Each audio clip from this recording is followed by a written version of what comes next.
Hello, this is me, just doing a short little video about elemental magic and how you can practice some little hacks and tips. I thought I'd start with fire. This is the way I did it especially in the 70s and 80s. Gaze into a flame and focus and unfocus your gaze to make the flame to either decrease in size or increase in size. And as you get better at it, you can dim or brighten the flame as well. And I always scry, so I scry the flame, look at the shape, the shifts in shape, colors, etc.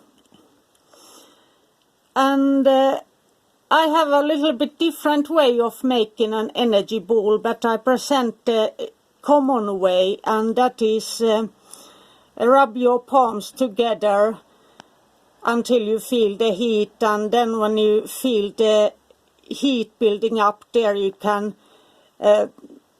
pull your hands apart and make it bigger and smaller, and then you can send it into a flame or charge an object, create a servitor or thought form, and in spell work and all those things.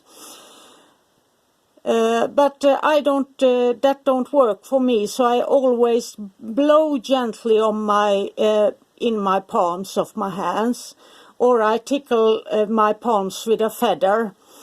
That makes me very sensitive in my palms. So I'm very ticklish, so when I get a tickle, that means that my body goes into a tickly flame, and I really feel everything after a little bit of tickling. And I usually do it like that just to keep it going sometimes, so I don't forget the skill. That is that I move my hands up and down my body about 30-40 centimeters away, and I can feel the heat coming out of my palms, and I always usually push the energy back into my body. It gives me an energy boost. And I usually close with either closing my hand like this, or clapping my hands, or rubbing my palms together, since I do it the other way around.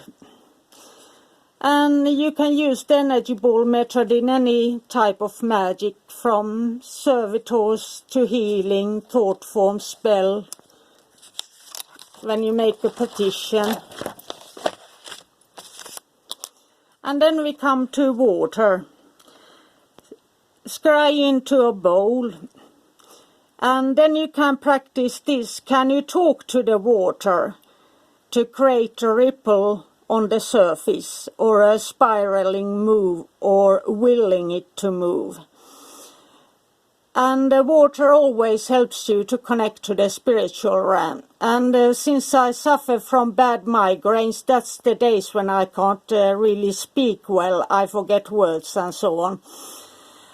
I hold a water bottle with my hands, as well as I'm scrying into my scrying mirror.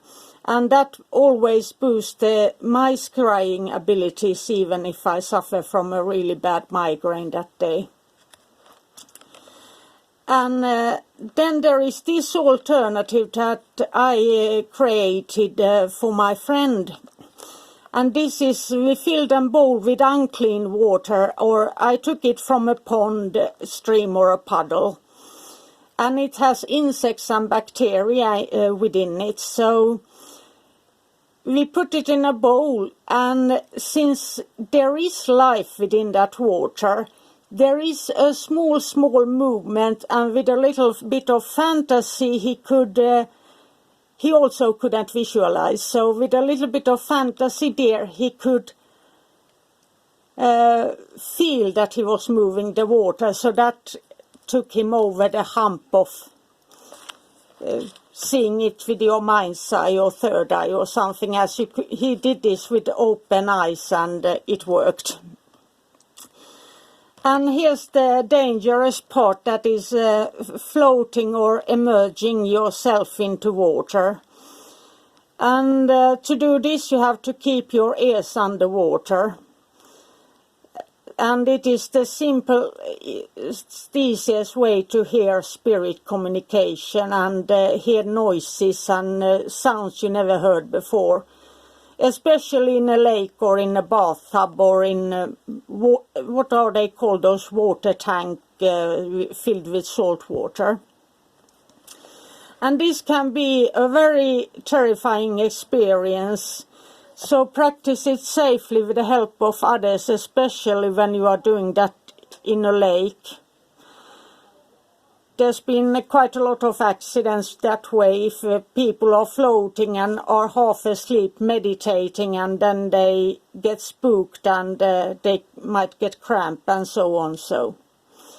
And as always, I always work with my eyes open, but many use the mind's eye or close their eyes during these practices. And then we go to my element, the air. And move the smoke to different directions. I can look at incense smoke, cigarette smoke or something like that, and I stand at least 2 meters away, and I draw it in towards me or send it away without moving my hands or blowing or anything cheating like that. And I also always try the shape of the smoke. It can, and I find it the most easy element to work with, and talk the air into becoming thicker or thinner, like that it gets denser or see-through. And some call this shadow work, and I call it just playing with air. So you look at a wall and ask the air to help the shadows to move and grow. And you can do that with sunlight and light spot as well, depending on if there is sun outside. You can ask the sun to, on the wall, what is it called? A pinprick of sun grow bigger on the wall. And then you can also ask the air to make a slight change in temperature by asking the breeze to become a little bit warmer or colder. And this is something that many in a room can feel the difference in. And some people, it was popular in the 70s, I don't practice this, but it is cloud busting. It can take 30 minutes and it's boring.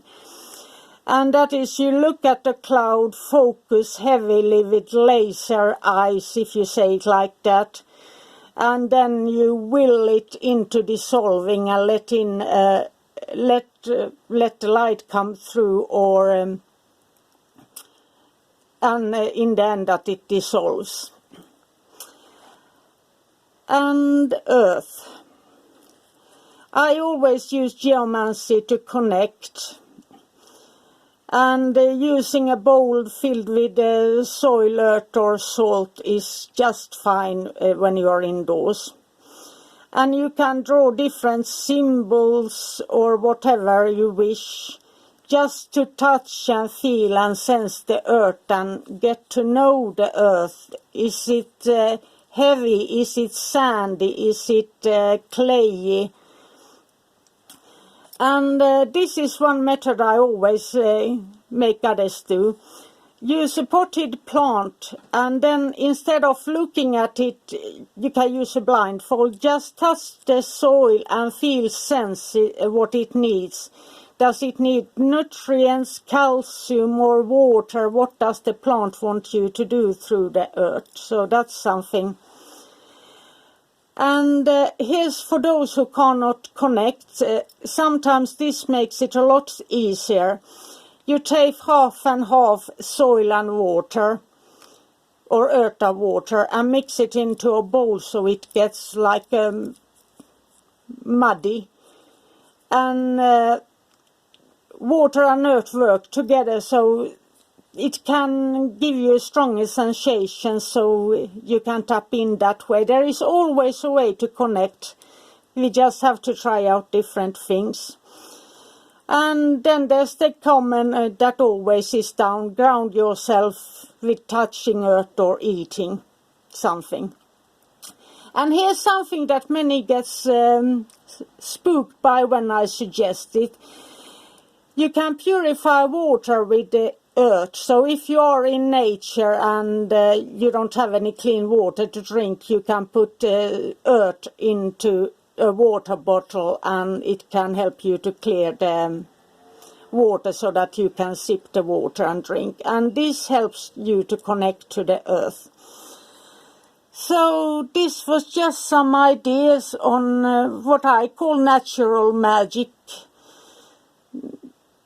Many young persons now, they think that they work with the ancestors when they practice something similar, and I'm not New Age, so I don't know what they call it, and some things might sound strange as I tell them, and